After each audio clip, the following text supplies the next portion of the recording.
Rabbil alamin дейтіндер келді. Че там? Че там, Акуш, как ты? Жақсы, жақсы. Ешкім подарка жібермей жатыр, Сколько соған лет, нервім сколько бұзылып. зим. Ничего, таласың. Нема? Акуш, алдында Нұржанның атеисттер, сиырлер дегенге не істедіңдер? Жазыңдар ма бірдеңе, заявление ма? Ой, білмеймін, өзімен өзі қыртып жүрген бір ғой, әпенді ғой. Ел арасында Вообще ол не ма? адамдар Экстремистский топ бір тұрып, статья. еркелігін көтеріп, бізге шоу жасап беріп жүргеніне алғыс дейміз, басқа не. Ол алауыздыққа кіре ма, кірмей ма сол статьяға? Менің ойымша кіреді, ол белгілі бір топты діни Енді көзқарасына байланысты уничижительный формада қорлап сөз сөйледі, араздық туғызды, діни араздық. сонда ол заң жүрмей қалды да, солай ма? Ну, енді біздің елді білесің ғой, Қазақстанда неше түрлі заң бар, бірақ ол жүрмейтін. Ол сосын сиырды қойды да маймыл деді ғой. Маймыл сонда ол немес қой да. Оған подпадать етпейді ғой. Себебі атеистердің өздері кішкене не істейді ғой сол жақтан. Деген сияқты. Подпадать етеді любой сөз подпадать етеді. Да? Енді біз маймыл емеспіз ғой. Иә. Базар жоқ. Ойлап едім, ақылта дейтін әншейінде Еговқа жазып, ойбай там, мынаны тоқтату керек, мынаны бүйту керек деп айтатын адам еді, что-то тынышталып қалды ғой деп. Кішкене слабый болып қалдық қана. Вседозволенность болып кетіп жатыр да уже. Көрінген адам, көрінген көгатты адам аузына келген оттап жүрді ана. Мен бір жағынан осындайлар көбейсе, ол бір қоғамдық наразылыққа ұшырайды деп ойлаймын ше. Бір ғана адам емес, бірнеше адам сөйтіп айтып жатыр ғой қазір. Алғыс Жандос 555 теңгеден. И солар көбейгеннен кейін қоғамда бір пласт ретінде бұған қарсылық білдіретіндер по-любому шығады да. И бұл напряжениені көтереді, ана кернеуі көтеріледі дейміз ғой. Сол напряжение көтерілгеннен кейін қоғамдық қарсылыққа өздері тап болады. Сөйтіп бізде қазір қазақ тілінде әділетсіздік болып көрініп, ол орыс тілінде шыққанда ғана айғай сүрең тудыратын әдет бар ғой, сол жойыла беретін сияқты да осыдан кейін. Демек, біз орыс тілді де, қазақ тілді де қауым, қазақстандық, осыны түсініп, бір проблема екенін сезгенде ғана, мынау қазақша айтып жүргенін біз білмей қаппыз, бұдан кейін бәрін, оказывается, қазақша көріп жүру керек екен. Бұлардың қазақ тілінде сөйлеуі бұлардың жауапкершілікке тартылмауына себеп болып жүр екен ғой деген түсінік қалыптасқанда ғана қоғамда біз сондай артық сөйлеген дүмше молдаларды соттатамыз. Тіпті сен айтқың келмейтін тема бар ғой, айтпайық та ғой, өзің біл. Ана домбыраны харам дейтін, дәстүрді ширк дейтіндер бар ғой, соларды да тура осындай қарсылыққа, наразылыққа тап болатындай жағдай жасаймыз.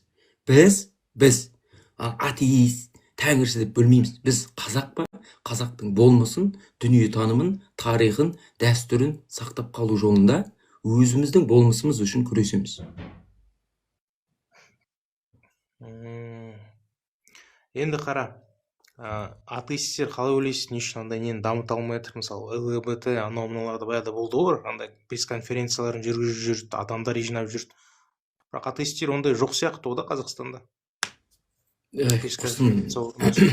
Бухгалтерлер неге дамыта алмай жүр соны, айтшы. Немесе сварщиктер неге дамыта алмай жүр соны? Нені дамыту керек? Нені айтып жүрсің? Енді ЛГБТ-ны неге бухгалтерлер дамыта алмай жүр? Ну, өзің енді тупой сұрақ қоясың да, анандай енді. Ойлашы, глупость ше, глупость, потому что ол Құдайға қатысты ғана көзқарас. А мына жақтан сен ЛГБТ деген мүлдем басқа нәрсені айтасың да. Өзің жауап бере алмайсың. Сварщиктер немесе бухгалтерлер неге сол ЛГБТ-ны дамыта алмай жүр, немесе құртып жібере алмай жүр. Потому что ол оған қатысты көзқарас емес.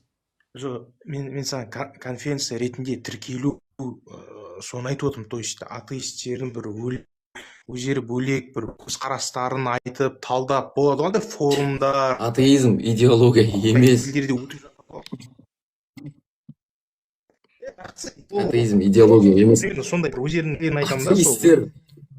атеистер тұрғысынан. қоғамы деген нәрсе жоқ. Институт жоқ ондай. Жақсы, енді по-любому бір жиналыс, бір өздерінің ұштасатын бір темаларда сөйлесу, соны разбирать ету, талқылау деген сияқты. Енді басқа елдерде, қалаларда енді қалай атайсыңдар сен оны, білмедім, сенің емес шығар. Сондай бір масштабта талқылайтын бір не жоқ па? Сонда құқыларың жоқ па дегенім ғой Қазақстанда. Заң тұрғысынан. Жоқ, біз талқылайтын өткізу. біз кез келген жерде талқылай аламыз. Бұл қазақ қоғамында ата заңмен рұқсат етіліп қойған бәрі бар нәрсе. Дінге көзқарасын ашық білдіру, өзінің вероисповеданиясын ашық қалдыру немесе жабық қалдыруға бәрінің құқы бар. Көрдің ме? Біз ашық Жоқ. өзіміздің атеистік Сәләфилер көзқарасымызды айта аламыз. Жақсы, сәләфилер айта алмайды, например. Сен сәләфи сөйлейтін болса, өз көзқарасын айтып, например, да, оны миссионерскиймен толтырып жібереді. Миссионерский делишь, анау мынау Өзің қалай ойлайсың, неге олай? Сәләфилер неге өз көзқарасын ашық айта алмайды? Айта қойшы.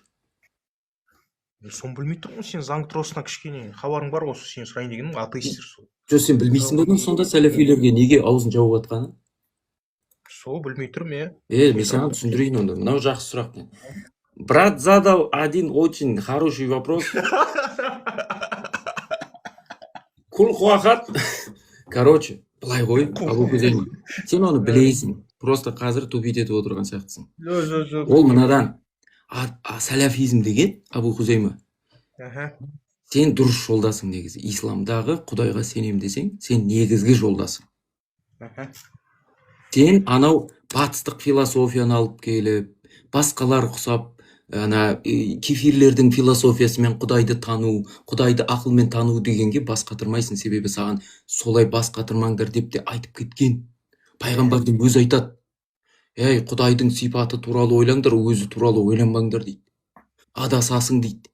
Сендер соны білесіңдер. Сен жадыларыңа сақтап, ақида мәселесін орнына қойып алған адамсыңдар.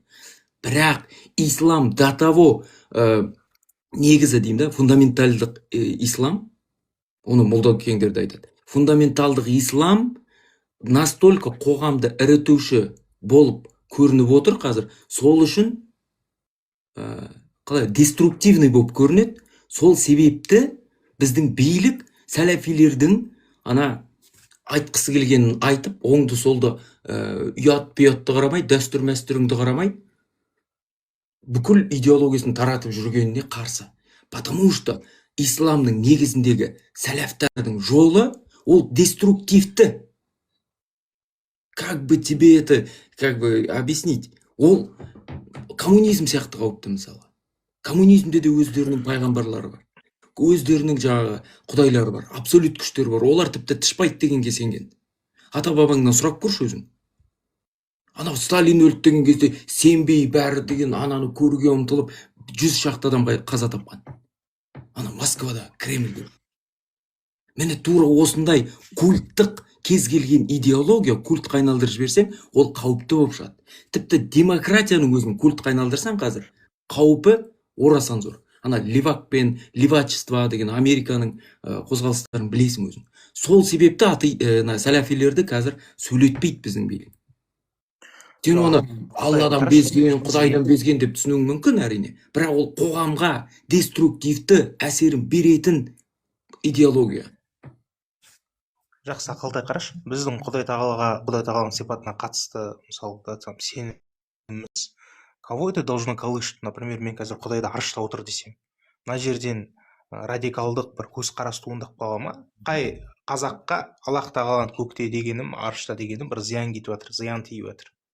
Аллах тағаланың қолы бар десек, жүзі бар десек. Ақида мәселесін айтып. Қалай трактовать етеді? Абу Хузейма. Не мәселені айтып отырсыз? Фиқи мәселені айтып отырсыз ба? Фиқ? Никак. Фиқ мәселесін айтамын, как раз. Сунна жолын айтамын. Фиқты сен Қудуриді оқыдың ғой, Қудуриді алдында көріп жатсыңдар, қарап жатсыңдар. Қалай сонда фиқ ол сендердің көзқарастарыңда ол деструктивный ма, деструктивный емес па? Сәләфиямен салыстыратын болсақ, сәләфия мысалы көбінесе ханбали фиқын ұстанады да. Мне кажется, бұл деструктивный. Бірақ просто соны молдекеңдер мойындамайды. Бұлар заң тұрғысынан. Түсініп алшы өтініш, Абу Хузейма. Бұлар қазір молдекеңдер біздің елдегі. Мына Қазақстан мұсылмандар діни басқармасының ғұламалар кеңесі дейсің, ұстаздары дейсің, соған именно тікелей қатысы бар адамдар мойындамайды, тіпті 9 жастың өзін мойындамайды. Ал мойындайтын болса, бұл деструктивный болады. Сендер мойындап, соның бәрін ашық айтасыңдар, сол үшін сендер қауіптісіңдер. То есть бұл жерде Абу Ханифа мәзхабы, Ханафи мәзхабы, ана мәзхабы ол фиқхқа қатысты. Сол фиқх исламдағы толықтай алып қарасаң, қауіпті екенін, деструктивті екенін түсінуге болады. Просто молдекеңдер оны мойындамайды. Мойындамайтындар керек па? Билікке әлде сендер сияқты мойындап, бүкіл исламның шындығын айтып қоятындар керек па? Жоқ, қоғамға қауіпті болатын, араздық туғызатын кез келген нәрсе қауіпті. Қара Ақылтай, қазір бізде енді қазақ тілімен айтқанда ойнас бар ғой, ойнас. Яғни некесіз ойнасқа түсу біздің Қазақстанның заңы бойынша это нормально, дұрыс па? Екі жақ бір-бірінің келісімімен балиғат жасқа толып, яғни 19-20 жастағы қыздар мен балалар ойнасқа түсіп жатса, бір-бірінің келісімімен Заң тұрғысында оны қарамайды, себебі ол адамның еркі. Мен саған түсіндіріп кетейін бір мәселе. Мен саған құндылықты түсіндірейін. Құндылық неде? Қазір біз заң тұрғысынан ойнас болуға, ойнастық әрекетке, жаман әрекетке тыйым салатын болсақ, біз адамдардың басқа да контекст мысалдарындағы заттарын қылмыс деп ойлауымызға тура кеп қалады. Көріп отырсың ба? Оны қоғам жақтап отыр деген сөз емес.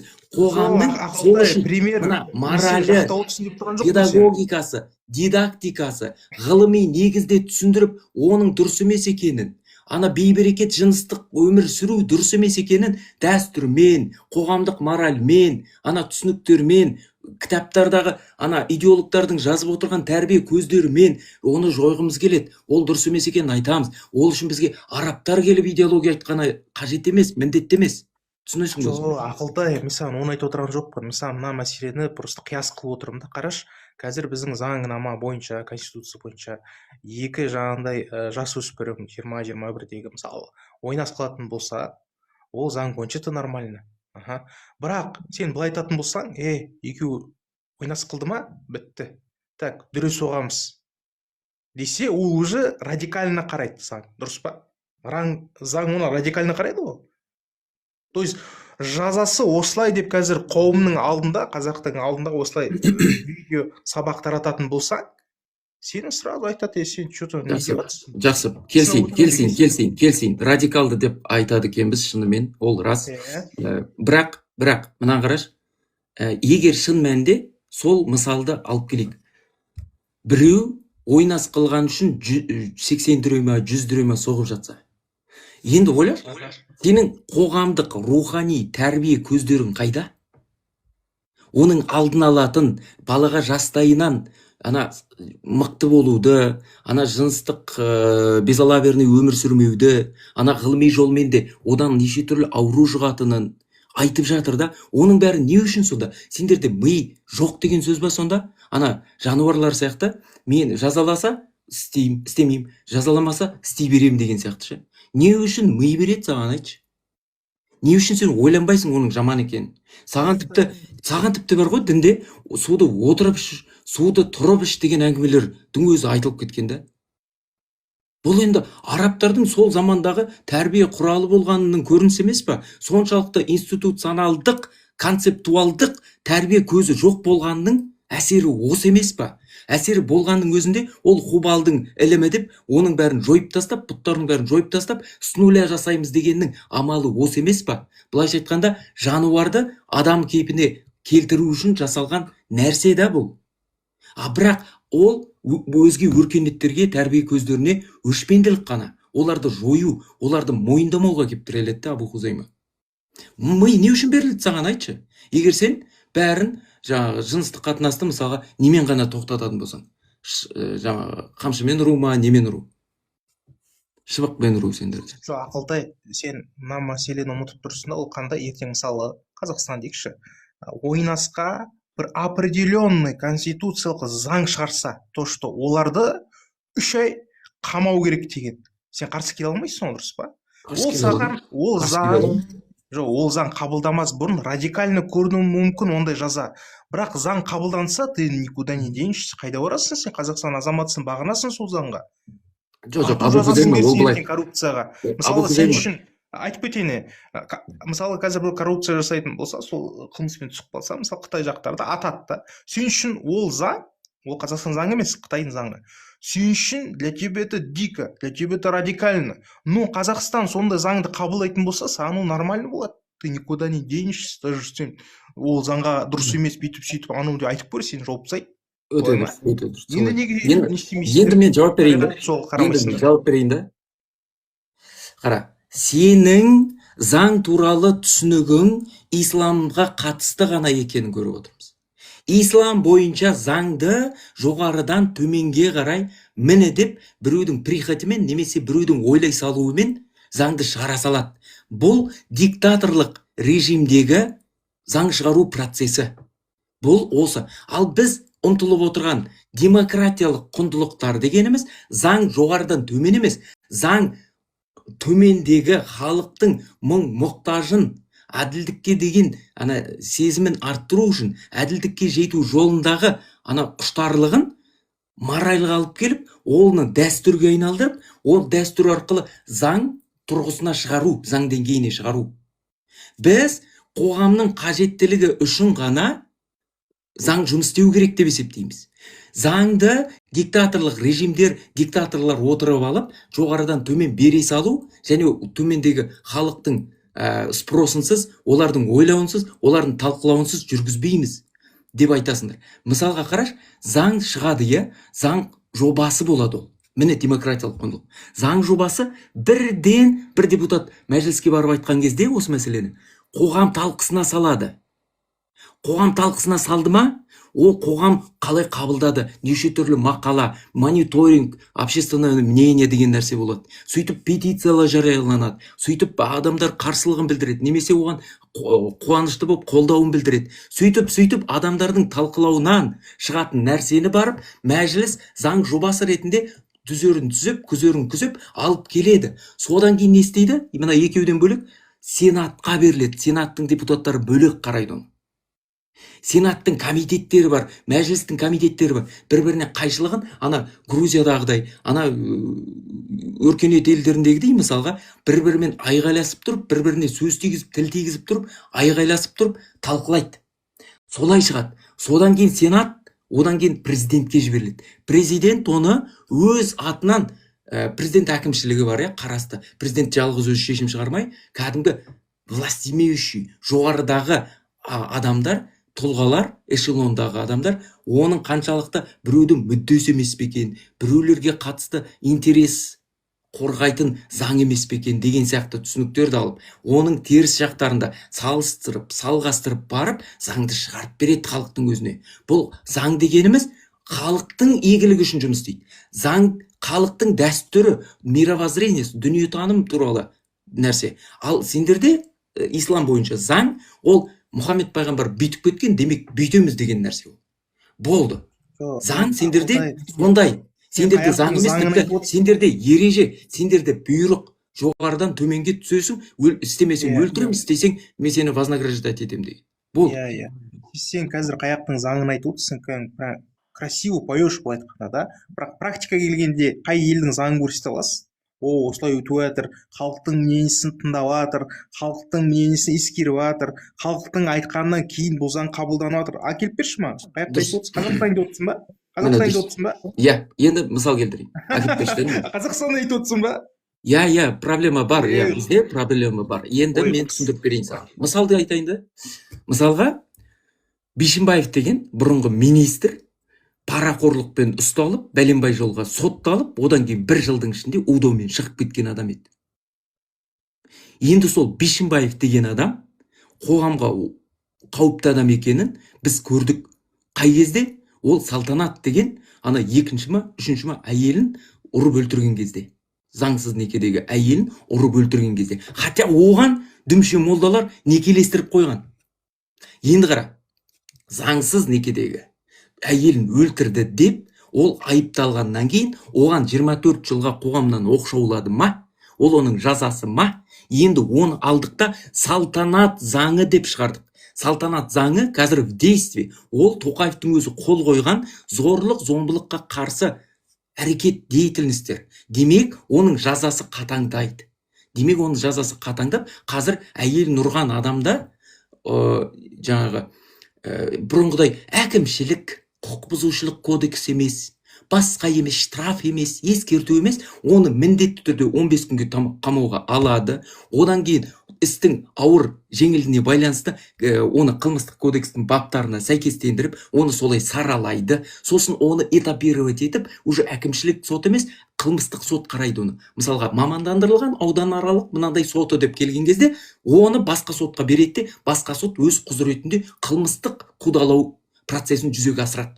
Демек, қоғамның петициясы арқылы әйелдерге қатысты жасалған, балаларға қатысты жасалған тұрмыстық бытовой зорлық, зомбылыққа қарсы жаза күшейтілді бізде. Міне, мынау демократиялық құндылықтарды қоғамның төменнен жоғарыға жеткен біздің қалауымыздың, дәстүрдің, қоғамда қалыптасқан пікірлердің определенный билікке жетіп, ол билік арқылы құрылымдалып, заң тұрғысында бізге қайттан түсуі. Исламда олай болмайды. Исламда Мұхаммед не істеді? Соны бұйрық қылады.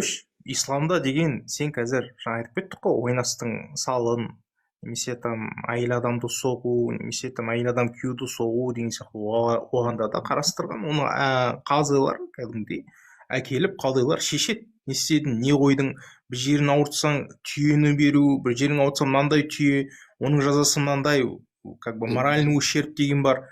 Оның бәрі қаралады. Сен өзің фиқхты оқымадың да, қалай болатынын, қалай қоятынын келіп алып бүйтіп айтпай-ақ қой, ойбай, сендерде ондай жоқ, әйелдің құқығы қорғалмай қалған, бүйтпей қалған, сөйтпей қалған, ал бізде Қазақстанда бүйтеді, сөйтеді. Бізде Қазақстанда ол мәселе қалай шешілді? Оның алдында не зорлық, зомбылық көрген жоқ па не? Оның алдында заявление түскен жоқ деп ойлайсың ба не? Окей. Резонансный мәселе болды. Фиқхқа қатысты жауап берші, білетін сияқты ғой фиқхты ше. Айтсаң енді. Фиқхқа қатысты. Айтса. Сен заңға қатысты. Резонанс тудырылғасын, резонанс мәселе болғасын, пришлось, оның алдында не зорлық, зомбылық болған жоқ па не? Бишімбаевтың алдында. Айта аласың ба? Болған жоқ деп. Болды ғой талайы. Заявлениелер жазылды ма, жазылған жоқ па? Заявление жазылды. Не ойлап отырсың ба не? Бір Бишімбаев үшін жоқ, резонанс туылғасын істеді. Қазір халық бір мәселеде резонанс тудыратын болса, мысалы кешегі флагқа қатысты. Қалай болды? Резонанс туылғасын ғана ана полицейлерді жұмыстан шығарып как положено. Егер ол білінбей өтіліп кететін болса, нормально болатын еді. Бұл айтқанда халықты тыңдау үшін бізде Қазақстан түсінген бойынша резонанс тудыру керек болып тұр ғой. Басқа жоқ. Сен қанша жерін заявление жаз, қанша жерін бүйт сөйт. Например, қазір мұсылмандарға қатысты, ниқабқа қатысты. Мысалы, үндемегесін сияқты мен сөйтіп ойлаймын да. Қазір резонанс тумағасын, солай үтіктеп отырған сияқты, егер резонанс туатын болса, білмеймін, сонда халықты іздейме, или қалай, или сен ойлап отырсың ба, ниқаб киген, немесе хиджаб киген бәрі там школдарға қатысты заявление жазған жоқ па, петиция жасаған жоқ па? Жазды ғой петицияны. Қайда енді? Сен айтып отырсың ғой, халықтың бір несіне қарайды, там анаусына қарайды, мынауысына қарайды, қайда енді? Хиджаб неге рұқсат емес школдарда? Егер заңдық тұрғыдан петиция жинап, халықтың дауысын жинап тапсырса, үкімет оның жағдайын қарайды, бүйтеді, сөйтеді, школдарға хиджаб береді деген сияқты. Қайда енді? Осыған жауап берші. Петиция жиналды ғой, неге жауап жоқ? Жақсы, сен бірінші айтқаныңа жауап берейін. Бұл резонанс болғаннан кейін ғана заң тұрғысында бекітілді. Резонанс болған кезде болмаса, ол солай жүре береді дейді. Сен менің заңның төменнен жоғарыға баратынын дәлелдеп бердің. Резонанс деген не? Көп адамның, қоғамның арасында мынадай деген талаптың билікке айтыла бастауы, қойыла бастауы және оның шешілуі. Иә, резонанс тумаса болмайды. Резонанс деген не? Ол халықтың пікірін, үнін шығарып, билікке естірту деген сөз. Көрдің? Резонанс деген тренд, тенденция, адамдардың назары бірден белгілі бір уақытта соған ауы деген сөз. Бұл демократиялық құндылықтарындағы қарапайым процестер. Біз оған таңғалмауымыз керек.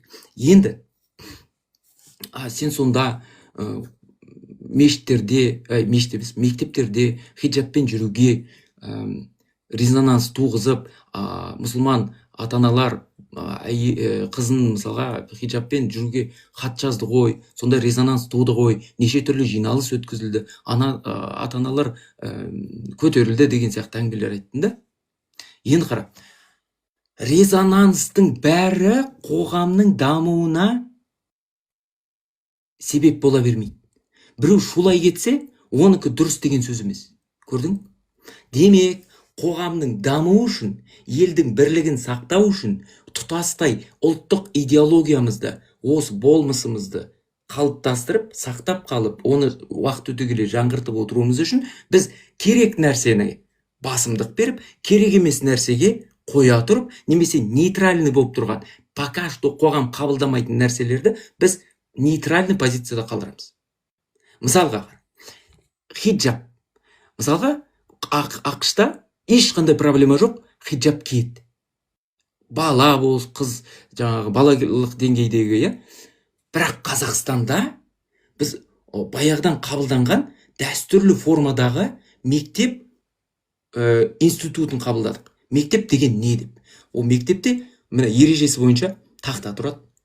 Міндетті түрде сол жағыңнан, оң жақтан жазатын болғаны, сол жағыңнан жарық терезе түсу керек, терезеден. Одан кейін оқушылар мысалға ана жақтан артта 2-2-ден отыру керек, немесе 3-3-ден отыру керек деген сияқты Ушинскийдің ережесі бойынша оқытамыз. Мектептің формалдық тұтастай институты осындай. Ол мұғалім міне жағында отырады, міне жағында отырса да болады, бірақ ол терезеге байланысты. Мысалға, сондай ережелермен алып келдік. Сол жерде біз не істедік? Киім реттілігінде ереже қылып бекітіп алдық.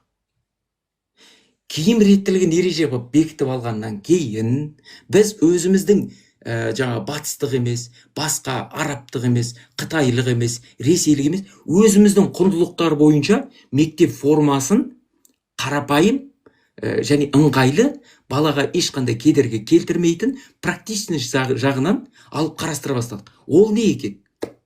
Мектеп формасы жоғары ақ, төмен жағын қара. Балаларға, ұлдарға мысалға шалбар, қыз балаларға да шалбар болады, бірақ юбкады киюге болады. Біреулерде тіпті жаңа культқа айналдырып алған юбка міндетті түрде деген сияқты. Жоқ, ондай жоқ негізі. Белый верх, черный низ. Енді осыны қалыптасқан үрдісті, осының бәрін түбегейлі радикалдық көзқараспен өзгерту, радикал деген мен жаман деген мағынада емес, радикал деген түп тамырымен өзгертуді айтып отыр. Түп тамырымен өзгертуге қандай мүдде келіп отыр бізге? Хиджаб бізге жат нәрсе.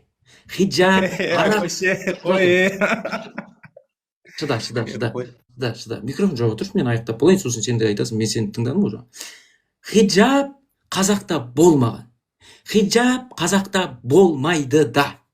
Қазірде хиджаб қазақта мектептерде жоқ. Бірақ сенің еркіңді білдіруің үшін үлкен жаста қоғамдық орында емес, жаңағы қоғамдық орында тек бетті жабатын, көлегейлейді. Қоғамдық орында хиджаб кие аласың сен. Бурка басқаны айтып отырған жоқ. Міне, хиджабты сен есейген шағыңда мектеп сияқты институционалдық орында емес кие аласың. Болды. Демек, хиджабтың орнына бізде қазақта не бар еді? Кимешек бар еді. Кимешек дегенді қашан киген қазақ қыздары? Ана құндыз бөрік киген, ана сәукеле киген, оны киетін несі уақыты да бар, кезеңдері де бар. Бірақ дәл осы кимешекті ана бала емізге ыңғайлы, немесе ана тұрмысқа шыққаннан кейін немене жаңа бала көтереді мысалға, соның бәрінде өзінің ыңғайына қарай кимешек киген қазақ қыздары. Бірақ никак қазақ қыздары кішкентай кезінен кимешек кимейді. Кимешек деген ол ана болған, немесе әже жасына жеткен ақ жаулықты ана болған адамдар кет. Ал сен енді келіп арабтар таңертең жастайынан киген, қазақтарда жастайынан кисін деген радикалдық көзқарас әкелгің келеді. Қоғам оны қабылдамайды. Акош, сонда Акош, енді қара. Қыз адамға, яғни әйел қызға, яғни балиғат жасқа жеткеннен кейін хиджаб фарыз болады. Балиғат жас неше жас? Білесің бе өзі медицина? 9 жас. Жоқ, қызға менструальный не келетін. 9. Қазір 9 ба медицинада? Медицинаны қоя тұршы. Біз дінді талқылап отырмық қой. Дінде 9 жас. Жоқ, қазіргі заманда деймін, қазіргі заманда ол жаспен шектемейді, өтірік айтпай-ақ қой. Балиғат жасты, ол 9 жас, немесе 8 жас, немесе 7 жас деп шариғат шектемейді. Сен тауып әкеле алмайсың. Алдында сықақта да сөйлесіп отыр, соны қозғап отыр. Сен қабылдамайтын муфтиятта тұр ғой 9 жас. Определенный ол жас емес деп. Балиғат жас дегеніміз ол әйел адамды уже менструальный жайлап не істеп келіп бастағаннан кейін ол где-то бір біздің заманда білмеймін неше жаста екен, бірақ ол 9 жас емес явно. Білеміз ғой енді, естіп жатырық қой. Бір енді 9 жастан, негізінде қыз балалар 9 жастан, ұл балалар 12 жастан өтіп балиғат жасына жетеді дейді. Жоқ, жаспен шектеме деймін саған. Жаспен шектемей-ақ қой. Ой, мен емес соны шектеп отқан, ана муфтиятпен алыса берші. Муфтиятты қоя қойшы. Мысалы қазір муфтияттың бір несін айтып отырған жоқпын ғой, көзқарасын. Дұрыс па? Енді ол бір екіншіден, сен өзің қай школада оқыдың, например, сонда сен белый сверху, черный снизу киіп жүрдің ба? Иә. Мен мысалы өз қаламда оқыдым, кәдімгідей қаланың ортасындағы мектеп. Джинсымен, футболкамен, және де сол сыныптастардың бәрі сөйтіп барып жүрді. Қыздар болса мини-юбка киіп жүрді, омырауларын ашып жүрді. Свободное посещение, свободная форма болды да, свободная форма болды кәдімгідей. Сен қаяқтың черный бүйткені, анауын сөйткені, школының формасы өзгертіліп тұрады, и ода проблема жоқ ешқандай. Ешкімнің киіміне қарап, ешкімнің несіне бір жалғыз болған мәселе емес. Тұратыш, кім айтты оны? В смысле, дәлелдеп берші маған. Принципиальный нәрсе емес дем, ақылтай. Ол медреседе оқып алып, орта мектепте айтып отырсың. Мен саған қазір обычный школа, өзім оққан школаны айтып отырмын мен дейтін. Неше 3 школа ауыстырдым мен. 3 школаның үшеуінде свободный формамен жүрдім мен. Сен тұрсың ба?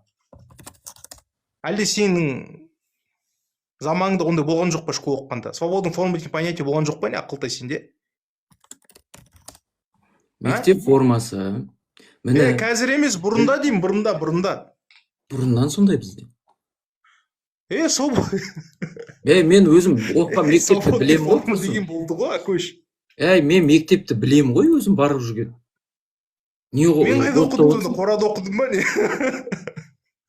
Сен қатырасың, свободный форма деген понятие бізде баяда болды, заңда да болды, мектептерде болды.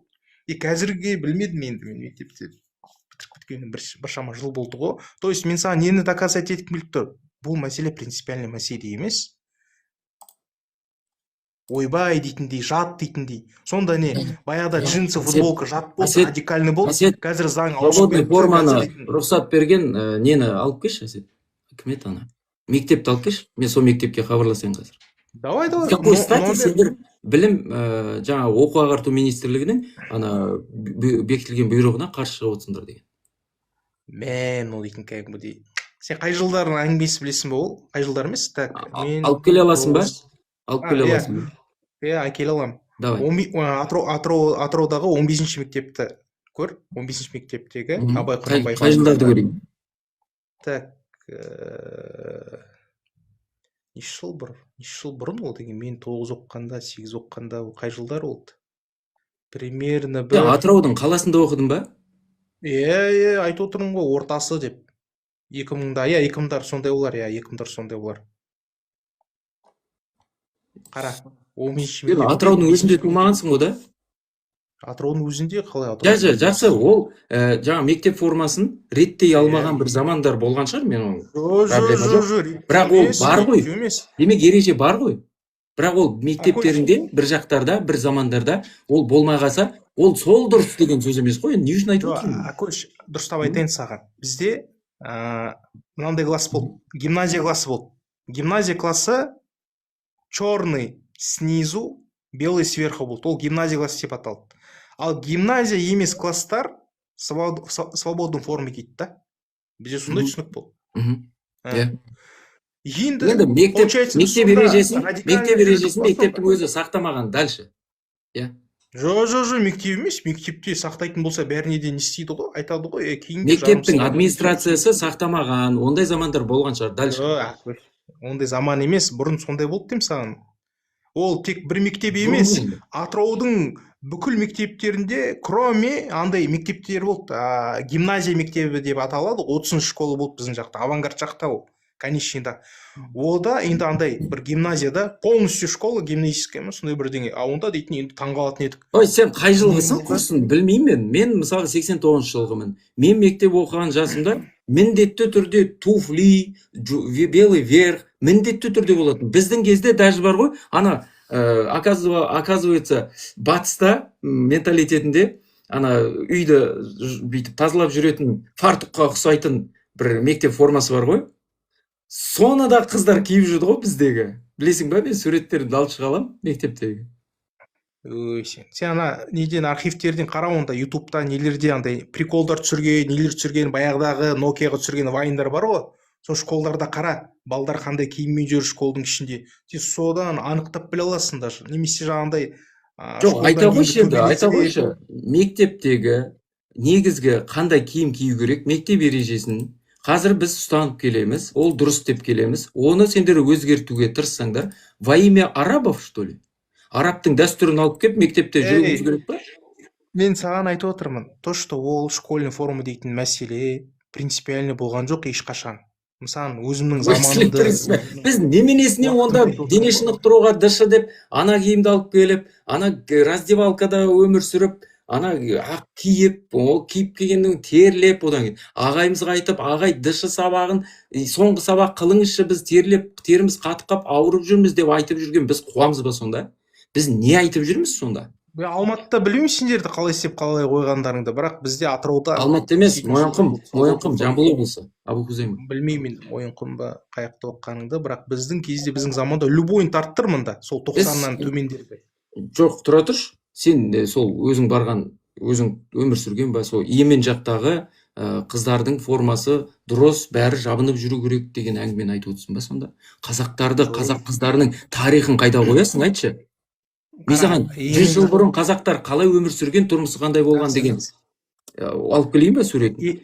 Йемен жақта КТЛская система. Бізде КТЛ бар ғой, қыздар бөлек, балдар бөлек деген сондай система ол жақта. То есть қыздар вот не үшін ол бізге? Бастарына хиджаб кимейді, бастарына хиджаб орамал тақпайды. Оларда қыздар лицейі, қыздар былай айтқанда школасы да. Онда сен Йеменнің өзінде арабтардың өзі кимей жүрген нәрсені арабтар сөйтеді екен деп неге алып келіп жүрсің бізге? Ей, нені алып келіп жатырмын? Мен айтып отырмын қазір. Бізде мұсылмандар еркектің алдына жалаңбас шыққысы келмейді. Неге? Себебі шаш балиғат жасқа толғаннан кейін бөтен еркек адамға әурет болып саналады. Ол бір. Енді екі вариант бар. Ей, тоқташы, 9 жастағы 3-ші кластың оқушысы еркектерге сонда әуретін көрсетіп қоятын балиғат жас, ақылтай, сен бұрмалай берме сөзімді. Балиғат жас ол 9 жаспен өлшенбейді. Сен кішкене тұра тұршы, сен сонда нетесің ба не? Қосып кетесің ба не 9 жастағы қыздың шашын көрсең? Ей, алдында саған айтқан жоқпын ба? Қазақстанда 400-ге жуық школда кәмелет жасқа толмағандар 2 қабат екені анықталған. Ол тек 2 қабаттар. 2 қабат көтеріп қойғандар. Көтермей зина алып жүргендер қанша? Ты это хочешь отрицать, что ли? Статистиканы алдында айтып кетті ғой кәдімгідей. Тұратыр, Абу Хузейма, Қазақстанда 400. Абу Хузейма, араб елдеріндегі ранние браки деген білесің ба статистикасын, қаншамасы көтеріп, оны ислам бойынша дұрыс деп қолдап отыр. Оны ислам бойынша қолдайды, оны. Біздің 400 қызды айтпай-ақ қой сен. Сен араб елдеріндегі, мұсылман елдеріндегі ранние браки туралы оқып кел, көке. Мен саған статистикасын қазір айтып берсем, ана бетің бет болып қаласың сосын. Қош ана Сайкюді қош, Сайкю, что там не шығып жүрсің? Мен Не болды? Черныйға лақтырасың. Не болды? Мен сөйлесе алмай қалдым ба? Не істедің? Араб елдеріндегі статистика қандай? Ақылтай, темадан темаға секіресің да? Мен түсініп тұрған жоқ. Ой, сен ғой 400 қыз дедің. Мен араб еліндегі 400 қыздың статистикасын алып келейін ба дедім. Сен қозасың ба, қозбайсың ба деген мәселені қозғап отырсың, Ақылтай. Әй, сен өзің ғой енді. Аузың араб сөйлейші. Қыздардың 9 жастан бастап еркектерге әурет жері көрінбеу керек дедің да. Енді әурет жері не үшін көрінбеу керек? Онда қозу сияқты. 9 жастан деген жоқпын, балиғат жастан дедім, балиғат жастан. өтірік айтпа деймін, тағы да айтамын саған. Балиғат жастан дедім. Балиғат Балиғаттық деген жас ол 9 жас, 8 жас қой. емес. Қанша жас? Жоқ. Қара. Жақсы, мен муфтияттың 9 жас дегенін айтып отыр екенмін. Негізі қаншада? Период қанша?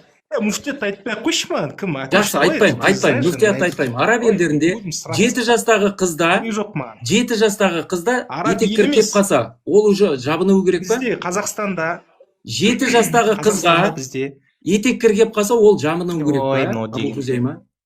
Жауап берші. Қалтай сен ана неңді тасташы, серьезно андай бар ғой андай. Жоқ, нормальный сұрақ қой, жауап бере қойшы сен. Жауап бере салшы. Мысалы міне мынаны сұрашы деп отырмын да, мынаны сұрашы деп отырмын. Өзіңіз деп қара. Қазақстанда осы медицина тұрғысынан менструальный период осы қыздар қай жаста не істеді? Как бы там жетелейді. Менструальный период қай уақытта кіреді? Соны қарашы. Медицина тұрғысынан. Имамдардың айтқандары керек жоқ ма?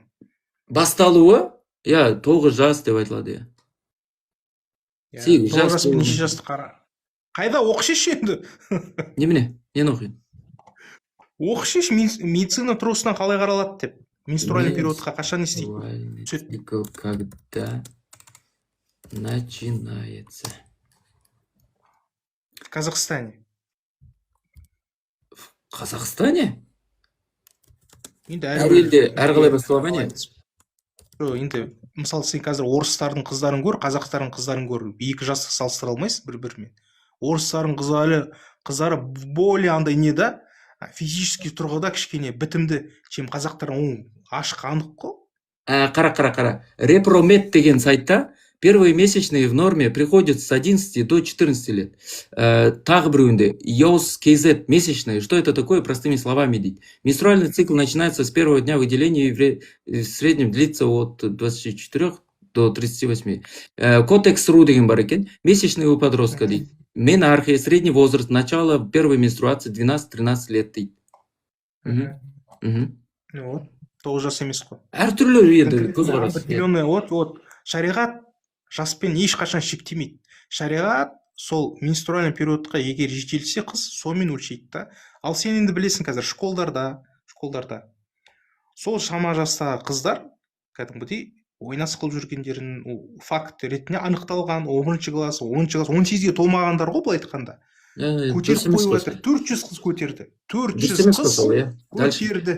Дұрыс па, дұрыс емес па? Лучше оны заңдастырып, оларды қатындыққа берейік деп отырсың ба? Не істеп отырсың? Арабтың елдеріндегідей. Жоқ, өйтіп айтқан жоқпын. Қуасың ба сен? Мен саған бүйтіп айтып отырмын. Мұсылман қыздар екеуінің біреуін талап қылады. Либо хиджабқа рұқсат берсін, либо бізге отдельный медресе, лицей тұрғысынан мұсылман қыздарға школа ашып берсін. Сол школада біз орамалсыз жүре берейік дейді да олар. Түсініп тұрсың ба? Ондай лицейлер бар қазір. Тек қана қыздардың лицейлары да ер адамдармен аралас емес. Абу Хузейма қараш. Ақылды сұрақ саған. Ер адамдардың лицейін ашуға в чем проблема? Осыған сұраққа жауап берші. Проблема. Мен бір құдайға сеніп қалдым екен деп, мен үшін мына билік мынандай мектеп, бөлек мектеп ашып берсін деп отырсаң, бүкіл конфессия, бүкіл идеология, бүкіл ана философиялық течениедағылар өздерінше мына қоғамды ұрду-дырду қылып, маған анандай мектеп, ал маған мынадай мектеп ашып бер деп отырады мысалы. Ал? КТЛ, казахский, турецкий лицейдің системасына қарашы Ақылтай. Оны билік ашқан жоқ. Нормально жатқан, жаман ба ол? Жоқ, Қазақстанға бір зиян әкелді ма ол? Зиян? В смысле зиян емес? КТЛ білмейсің сен не зиян екен? Қазір сол адекватный мамандар сол жақта оқыған. Сен қара, актерларға болсын, режиссерге болсын, қарашы, қайдан оқыған бәрі? Сол КТЛ-ді оқыған ғой. Не зиян әкеліп отыр Қазақстанға? КТЛ-дің темасын жақсы білем. КТЛ деген түрік президенті Ердоғанға қарсы саяси қару болатын жастарды өсіріп шығару, әсіресе осы орталық Азия елдерінде соған қарсы жастарды Фетхуллах Гүленнің бастауымен қарсы өсіріп шығару, кәдімгі былайша айтқанда саяси колонна болуы керек еді. Бірақ енді Фетхуллах Гүленнің өзі қайтыс болып кетті, одан кейін ол қуғындалып ақш-қа кетті деген сияқты сондай әңгімелермен бұл жобасы іске аспай қалды. Бірақ системасы жақсы, бірақ ол жақсылығы ерлер мен әйелдерді бөлек оқытуы мәселесінде жатқан жоқ қой. Сен неге ол жерге Фетхулла Гүлендің КТЛ-ін келтіріп отырсың? Ақылтай, қыз бар жерде, мен мысалы колледжерде оқыдым ғой, да? Сабақ дұрыс игерілмей ма? Қиын ба екен? Алаңдайсың, андай бір қызға ғашық боласың, ана қыз, мына қыз. Ол адам болғасын, еркек болғасын, тестостерон. Зерттеп алып кеп берші. Абу Хузайма, зерттеп алып кеп берші. Тыңдашы енді. Сондай возрастта, сондай шальной возраст. Сен неужели сондай? Давай там оқи беріңдер, араласа беріңдер деп. Себепкер болып, оны неге өйтіп не істеп отырсың? Сен конкретно білесің ғой? Ондай темаларды қуып отырсың да мына жерде. Дәлел әкеп берші енді. Қыздар мен ерлерді бөлек оқытсақ, олар алаңдамай сабақтың күшті оқиды дегенге. Давай. Мысалы пример ретінде КТЛ-дың қазақ түрін ашатын болса, там қазір Японияда бар, мысалы да, то есть қай тұрғыда? КТЛ көрсеткіш емес, оны білесің бе вообще? КТЛ көрсеткіш емес. КТЛ-дың керемет көрсеткіштері бар ғой, одан мықты адамдардың шығып жатқаны ше, ол оның бөлек оқуында емес. Как ты можешь связать эти два факта? Ақылтай, сен тиктокта отырасың ғой, арасында перелистать етіп отырғанда, бір ашық қыз қазір омырауын көрсетіп отыратын болса, бір эфирде 500 просмотр, 600 просмотр жинап отырады да ол деген. Әңгімелердің бәрі сол қазақтың жігіттері нәйс сөздер жазады да сол қызға, сол қызды енді любой жерде жазады. Арабтар қалай жазып жүргенін көрсең. Арабтар қалай жазып жүргенін көрсең басаған интернетте. Тыңдамайды екен мынау. Давай не перебивай, Ақылтай. Перебивать буду. Жап аузын. Потому что сен шектен шығып жатсың. Қара. Шапшасың сен тақырап. Абу Хузайма, тыңдашы мені. Тыңдашы, просто тыңдашы. Мынандайды естігем да. Статистика бар дейді да, мынандай. Поисковиктердің жүйесінде Google'да ең көп ізделген запрос еркек пен еркектің жаңағы жыныстық қатынасқа түсуі туралы ұятсыз видеолар ғой енді. Сондай порнолар Рамазан айына дейін керемет болады екен де, дәл Рамазан басталғанда сап тыйылады екен ше. Оны не істейсің? Одан кейін Ирандағы тағы бір көрсеткіш. Жылына 200 адамға жыныс ауыстыру бойынша операция жасалады екен. Оны қайтесің? Арабтар, мұсылмандар, что там? Сен қай жақты айтып отырсың? Сен Иран, шариғат. Сауд Арабиясын айтып отырмын. Мен айтпақ қой, Сауд Арабиясында сен айта алмайсың, ол жақта там педофилизм дамыған, педофилизмді открыто жаңағыдай не істейді деп таратады, рекламировать етеді. Ол жақта сен қазір бір саудийский бар айтып көр. Айтамын. Балаңды бере тұрш, немесе давай там бір не істейік, бір бала бар ма, бас жіберейік, тартып жіберейік деген сияқты айтып көр. Сен басың жұлып алады сол жерде, Ақылтай. Қой, басың жұлбаған жоқ қой. Немене сонда? 6 жасында қолын сұрап барды, 9 жасында алды, сен оны мойындайсың, басын жұлып алған жоқ қой ешқандай пайғамбар. Подпольно жасалатын мәселелердің сол арабтардың оны сен андай етіп ассоциировать етпей ақ қой. Арабтардың бәрінде ол дозволено, шариғатта ол дозволено деген сияқты сен қума шеш далаға. Ақылтай, ты давай нормальный логика тұрғысына кішкене подходқа жасап. Статистиканы келтірдім. Мен саған контрстатистика келтірдім. Контрстатистика келтірдім. Не айтасың енді? Не айтып отырсың сен өзің, не айтып араб елдеріндегі не то, что просто простой порно. Араб елдеріндегі сұмдық деген харам саналатын нәрсенің өзіне поисковиктерде жесткий спрос бар. Ол бірақ Рамазан айы басталғанда сап тыйылады екен. Олай кеп тұрған жоқпын ғой. Мысалы айтып отырмын ба қазір Саудия сияқты болайық, Дубай сияқты болайық, Қатар сияқты болайық айтып отырмын ба мысалы? Мен саған айтып отырмын. Егер бір Қазақстанның азаматы олар көп болатын болса, олар претензия қоя алатындай, өздерінің жағдайын жақсарту ретінде сауалнама жібере алатындай бір дәрежеде, сондай бір деңгейде болса, неге орындамасқа олардың талаптары? Олардың талаптары бір не емес, сверхъестественный бір талап қылып тұрған жоқ. Обычный бұрын көп шешу керек болғанда, көп шешу керек па? КТЛ мысалы. Жауап берші. Көп шешу емес, бір қалада 2 мектеп, 3 мектеп болса. Көп шешуі керек па деймін, Абу Хузайма? Не көп шешу керек па? Нені шешу керек па? Білмеймін, белгілі бір дау болып атады дей, көпшілік шешуі керек па? Мысалы қазір 1000 адам шығады, Ақылтай. 1000 адам, сен әкімсің, сенің алдыңа 1000 адам шығады. Айтады, біз қыздарымыз хижабымызды кию үшін рұқсат бермей жатыр. Давайте бізге бір КТЛ сияқты бұрында болған, бірақ қазақи форматта сәукелемізді киік, немізді киік, бәрін киік, хижабсыз жүрейік, ақты жоғарыға, қараны төменге, қай форм кисеңдер киік, проблем жоқ. Бірақ еркек адам болмай қойсыншы. Бізге бір екі школа ашып беріңдерші. 100 мектептің ішінен 3 мектеп десе. Жоқ, ғылыми зерттеу бойынша, ғылыми тұрғыда статистиканы келтіріп, ер мен әйел бөлек оқса, керемет сабақ алады, сабақ оқиды деген нәрсені алып кеп берсең, ойланып көреміз деп айтамын. Мен айтамын. Алаңдатады деп отырмын ғой, алаңдатады деп отырмын ғой. Сен қазір алаңдатың ғой, жай әңгіме, ол это естественный нәрсе. Колледжда келіп беріп тұрмын, Ол универде естественный нәрсе, рухани тәрбие не үшін беріліп жатыр сонда? Неге сендер сонда жоққа шығарасыңдар? Рухани тәрбие, қаяқтың рухани тәрбиесін айтып Қазақтың тәрбиесін сен қайда жоққа шығарып жатырсың? Қайда енді ол тәрбие қайда? Не үшін онда 400 қыз школдарда көтеріп қойып отыр? Ой, 400 қызға мен араб елдеріндегі 400 мың қызды алып келем мен саған қазір. Ранние браки. Араб елдерінде школдар бөлек қой, қыздар бөлек, ерлер ол школда үйренбейді ғой ондай нәрсені. Олар сол айтқанда қалай айтсам болады? Өздерінің потребностерін сол басқа жерде орындап, басқа жерде қарау мүмкін. Оған себепкер басқа нәрсе болуы мүмкін да, школа емес. Ал қазір 400 қыздың школда болып отырған нелері, енді саған айтып отырмын ғой. Қазір сен школда ол обратная реакция береді ол. Обратная реакция береді. Мен тыңдай сал. Я тебе вопрос задам. Мені тыңдай сал. Эффект. Тыңдамайсың ба? Тыңдамайсың ба, Абу Хузейма? Мен айтайын да енді. Енді айтып болдың ғой, езіп отырсың боғыңды. Мен айтайын да енді. Қараш, обратный эффект беретін нәрселер бар.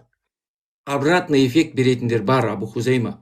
Сен қаласаң да, қаламасаң да, любой нәрседен сен баланы әсіресе тыятын болсаң, сен ол балаға запретный плод сладық деген эффект береді. Мысалға, армиядан келген кез келген бозбала жігіт бірден үйленіп кететін эффекті бар мысалға. Неге? Оған деген назар аударылады да, ол оны көп уақыт көрмегеннен кейін бірден сондай немесе үйленіп кетеді, тұрмыс құрып, немесе олар жыныстық қатынасқа көп түсіп, безалаберный жыныстық өмірге кірісіп кетеді.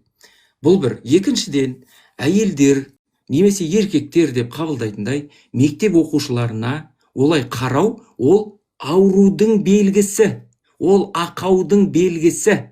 3-4 классқа сен, мынаның омырауы ашық тұр ғой, ой, мынаның шашы жалбырап керемет жүр ғой десе, ол ауру, ол педофилия, ол терминнің өзінде, педофилия, терминнің өзінде тұр. Ана гректің тілінен педос деген ребенок, филия деген любовь, то есть балаға деген влечение. Көрдің ба? Ол ауру, ол ауытқу ол. Мен қазір саған ЮНЕСКО-ның сайтынан шығарып берейін.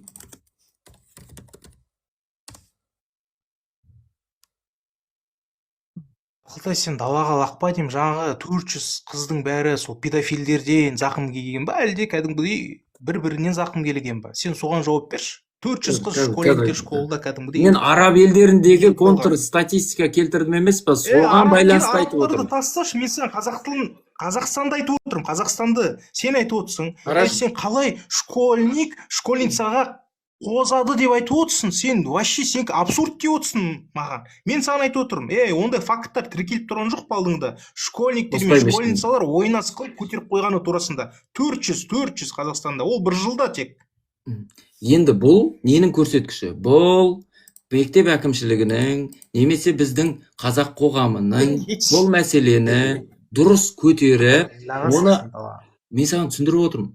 Ол любой идеологиядағы, любой ұлт құру, қоғам құру, өркениет әлемін құрудағы, соған жету жолындағы бір ерекшеліктер. То есть ол қоғам оны қаншалықты айыптаса да, оны дұрыс емес деп айтса да, моральдық түсінікпен, басқа түсінікпен, мысалы, ол ғылыми түсінікпен ол дұрыс емес екенін айтса да, ол нәрсе болады. 400 қыз жүкті болып қалған деген нәрсе, Ол ана еркектерге заңдастырып 50 жастағы 40 жастағы еркектерге кішкентай қыздарды беруге қарағанда 1000 есе артық құрсын. Біз оны искоренить еткіміз келіп жатыр, ал сендер сол еркекке 50 жастағы 9 жастағы қызды беруді алып келгілерің келіп жатыр. Вот в чем наша разница. Темадан ауытқытпа. Сен универ оқыдың ғой да, Ақылтай? Оқыдың ба универ? Оқыдым мен. Ага, жақсы. Мен колледж оқыдым. Мен колледж оқып жүргенде мини-юбка киген қыздарды көргенде, немесе алды арты ашық қыздарды көргенде тестостерон оянады. Сенікі ояна ма, оянбай ма? Еркек ретінде. Сондай қыздарды көргенде, колледжде, неде, жаңағыдай универде. Кім? Абу Хузайма? Еркек ретінде.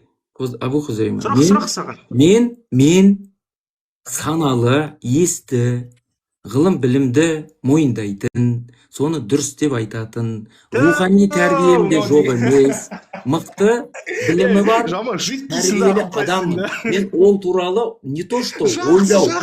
Менің алдымда біреу жартылай жалаңаш болып кетіп бара жатса да, мен оған қарайымда бірден ойымды сразу басқа нәрсеге переключать етем. Мен жануар емеспін. Инстинктпен өмір сүріп, ананы көрсем артынан еріп қосып кете беретіндей. Жоқ. Мен өзімді тәрбиелейтін адаммын, понимаешь? Сұрақ, жақсы. Изнутри у тебя кипит или не кипит? Ты бурлишь или не бурлишь изнутри? Еркексің ғой енді сен? Мысалға, атыл, ұста, сүйіс деп тұрған жоқпын. Мен саған жауап бердім қазірше. Айтшы енді, тестостерон ояна ма, оянбай ма? Мен саған қазір рухани тәрбие. Не күліп отырсың? Ақылтай. Айтам құсап күліп. Істейшеш, витаман ба бірдеңе ішіп алсайшы, имамдардан сатып Жоқ, қараш, мен саған жауап беріп, спокойно отырым, сен неге күліп отырсың? Рухани тәрбиең, қазақтың дәстүрі қайда қалды сенде? Салт санаңнан айырылып қалып, арабтар ұқсап, қызды көрсең, білеченен оянып, бүйтіп кетіп баратқан адам маған күледі да еще. Сен жануарсың ғой онда сен. Ештеңе рухани тәрбиең болмаса. Артынан кетіп тұрған жоқ пе мен саған, как еркек ретінде, когда ты видишь открытую, как облегающий киіп алған, алды ашық, мини-юбка киіп алған қызды көргенде, сен как еркек ретінде тестостероның ояна ма? То есть реакцияға, былай, қалай айтсам бар, сенің ішкі нең тестостерон комментировать ете ме? Егер сенің білімің, дәстүрің, рухани тәрбиең болмаса, сен жануар құсап ояна береді ол, иә? Ой, не айтып отыр? Айтып отырмын ғой. Жануар да емес қой ол дейтін, нормально саналы еркекте, нормально саналы, тестостероны кәдімгідей тасып батырған еркекте, ол кішкене не істейді? Смущать етеді ол нәрсе. Еркекті смущать етеді. Түсініп тұрсың ба? Некомфортно болады еркекке. Еркек өзінің миындағы тәрбиесін, сана сезімін ұға алмаса, ол ауру. Ол ана бүкіл миын, бүкіл санасын, парасатын тоқтатып қойып, ана бір мүшенің артынан кететін болса, ол ауру ол. Ол жануар, жануардан тік айырмашылығы жоқ оның. Иттер көшеде жабысып тұрады ғой, міне сол сияқты ол. Хотя Раббысын таныған. Қазақтың бәрі сонда, қазақтың бәрін айтам да, когда тиктокта қараш, реакцияларын кәдімгі, ана ашық-шашық қыздарға берген комментарияның бәрі жануар ма, бәрі хайуан ба сонда? Немене? Ашық-шашық жүргендер жануар ма дейді? Жоқ, қазақтарды айтам, сол ашық-шашық, жаңағыдай эфирге кіріп жүрген, қарап жүрген, айналдырып отырған просмотрды. Кім? Получается, олардың біздің қазекеңдер айтам осы тиктокта, ана ашық-шашық қыздардың эфирлерін толып жүрген. Сен сонда бүкіл сана сезіміңді, оның дұрыс емес екені туралы түсініктеріңді жойып қойып, вообще оны ойламай, оны алып келіп, ойбай еркекте сондай гормон солай болады екен деп, соған кетіп қалу, ол нормальный деп өтсің ба? Ал деп тұрған жоқ мен саған. Мен Ақылтай, мен саған кетіп қалып тұрған жоқпын. Адамның ішіндегі тестостеронның оянуын айтып отырмын. Ол медицина тұрғысынан нормально, Ақылтай. Ол бар ғой, мектепте, қызды көрмесе ол қалай оянады, енді өзіңнің бөлек мектеп оқыту дегеніңді жоққа шығарып тұрсың ғой сен жында. Мектепте 400 қыз, еркек, ұл балалар бір-біріне қарап қозып, гормональный сондай өзгерістер бола ма? Абу Хузайма? Басында жұмыс жасар, Қазақстанда. Өзіңнің айтып отырған қалауыңдағы нәрсеге қарсы нәрсе айтып отырсың. Таза, сен Сен урокқа барып қарау бар. С тобой что-то ничто бар ғой. Урок қарашы сен. Сен мектепте стояк болып жүрдің ба? Осың бар ма? Стояк болып жүрдің ба? Застрахованцың ба? Стояк болып жүрдің ба? Айта қойшы. Айта қой. Абыл Хузейма, айта қой. Ай, әкөйшәй. Сен өтірік күле берсең, сенің ана жануарларға тән сипатың жойылып кетпейді. Сен бәрібір жануар болып тұрсың қазір. Сенде ми жоқ, сенде руханият жоқ, сенде тәрбие жоқ. Атаның қандай тәрбие берген, мен таңғалып отырмын. Сен соған күліп отырсың, қарап ет. Мен күлуім керек қой, мынау жануар. Ата-анам менің сындай қандай тәрбие екенін айтайын енді, иә, тәрбие. Ата-анам айтады менің. Так, балам, қыздармен сөйлеспе дейді. Қыздармен сөйлеспе. То есть қандай жаста? Абу Хузейма, сен былай ғой, пляжға барсаң не істейсің, соны айтшы маған. 18 жастар. Абу Хузейма, пляжға барсаң не істейсің? Ондай жерлерге бармаймын деймін. Ондай жерлерге бармаймын. Қару керек, жою керек деген әңгіме ғой сенің. Жоқ, ондай емес. Неге сен сразу ақылың сразу радикалдық, неге сразу неге? В смысле радикал? Сенің логикаңа сәйкес келмейтін мысалды алып келсем, сен логикаға қарсы бір бәлені айтып отырсың. Сен пляжға барсаң дракшып кетіп бәле қылайын деп тұрсың ба? Ана қызға бір секіріп, мына қызға бір секіріп. Көш, пляжға бару үшін сондай жерлерге жүру керек па? Чего? Не, балалар пляжға барып суға шомыламай ма сонда? Бассейнге бармай ма? Вообще сен пляжға бармайсың ба деп. Сен айтып отырсың. Пляжға бармайсың ба деп отырсың. Мен айтамын, мен ондай жерлерге бармаймын. Бассейнге де бармайсың, иә? Бассейнге де бармайсың, иә? Ондай бассейндерге тоже бармаймын. Стояком купаться сложно, деймін. Құдайға шүкір, мы же не как вот эти, да, там, налево, направо ойнас қылып жүретін. Көрдің ба? Сенде тек қана барып қойсаң, сенде бәрібір ми жоқ қой, анандай руханият жоқ, тәрбие жоқ, ата-анадан алғанша. Сол үшін сен барып қойсаң, аңырай берме, все, жылама, болды. Мен саған түсіндіріп отырмын. Сенде жануарлардан артық ештеңе жоқ. Сенің тәрбиең болмай тұр да просто, Абу Хузейма. Сен егер тәрбиең болса, сен соныңды қаруланып, спокойно пляжда да болса да, басқа жерде болса да, бассейнге барсаң да спокойно жүре беретін ер адам болуың керек еді. Бірақ сенде ол жоқ. Сен сол миыңды алып, молдекеңдерге беріп тастағансың ана арабтарға. Вот содан кейін ғана сен жануар болып жүрсің, тақлид болып. Сол тақлидтіңмен барасында қызды, жалаңаш қызды көрсең, барып зорлауды ойлайсың сен оны. Соң онымен болып жатқаныңды ойлап, ана жерің тұрып кетеді, болды. Сен сондайсың, тәрбиесізсің сен. Руханият жоқ сенде. Сенде тек қана жануар. Сені осыдан кейін айтыңдаршы, кім кімге му деп айту керек, кім кімге сиыр, кім кімге маймыл деп айту керек осыдан кейін. Ойнастың себебіне семьялар ажыратылып жатыр. Ақылтай. Давай там не летай где-то. А что, неде жоқ па не? Арабтарда ажыратылу, ойнастық жоқ па не? Пайғамбардың заманында ойнастық болған ғой? Көп ажырасып жатыр. Оларда бұл мәселе үшін ажыраспайды, ойнас үшін. Себебі ол жақта закон қатты ойнасқа қатысты. Ал бізде Қазақстанда любой мужчина изменяет деген бір не шығарып алған, қатындар қағида шығарып алған да. Еркектердің бәрі сондай дейді, көзге шөп салады дейді. Не себептен? Еркек өзімен өзі шөп салмайды ғой. Уақытша некенің де бәрін өздерің уақытша неке туралы Құранда жазып қойып, енді келіп маған әңгіме айтып отырсыңдар ма? Құрындыршы. Так что ты давай, ақылтай, көп сөйлеме. Ты давай, қойырме далаға. Қойырме далаға. Сен даже әдеппен сөйлей алмай қалдың да.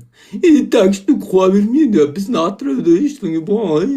Мен саған көрсетіп беріп отырмын. Сенде ешқандай білім, тәрбие, руханият көзі жоқ. Сен оның бәрін алып, ой, анау ширк, ой, анау адамдардың жасағаны, ол ақиқат емес деп алып тастағансың да сен. Сөйткенсің де, қазір енді сен барасың да, жағалауға барып, міне жерің ташанауың тұрып кетпеу үшін не істейсің? Бармайсың о жерге. Потому что сенде қорғаныс жоқ, ана ми қатпарларыңда оған орын бермегенсің.